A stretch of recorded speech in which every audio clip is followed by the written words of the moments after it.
మీ business ఏదైనా మీ ఊర్లో promotion చేయాలంటే అది సుమన్ టీవీతోనే సాధ్యం. ఇప్పుడే సంప్రదించండి.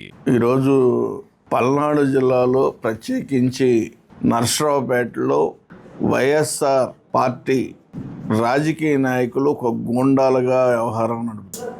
రేపు రాబోయే ఎలక్షన్స్లో ఒక భయాందోళన సృష్టిస్తే రేపు సజావుగా జరగాల్సిన ఎలక్షన్స్ని ఓటరు రాకుండా చేయాలనే ఒక ఆలోచనతోటి, ఓటుకు రాకుండా చేయాలనే ఒక ఆలోచనతోటి, ఓడిపోతామన్న ఒక భయంతో ఇప్పటి నుండే పన్నాగాలు పడి రేపు దొంగదారిలో మేము విజయాన్ని సాధించామనే ఒక భ్రమలో ఉంటున్నారు. ఇది ఒకటే చెప్తున్నాం, మీరు ఏదైనా కళ్ళగంటున్నారేమో, మీరు కళ్ళగనాల్సిన పరిస్థితి లేదు. మీరు ఊహల్లో ఉన్నారేమో మేము గెలుస్తామని.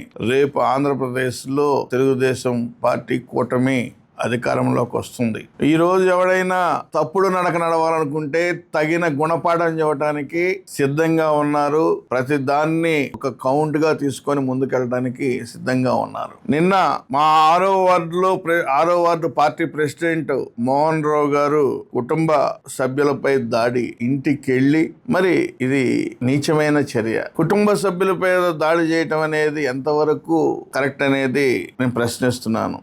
తిరగబడితే మీరు ఉంటారా అనేది కూడా నేను ప్రశ్నిస్తున్నాను.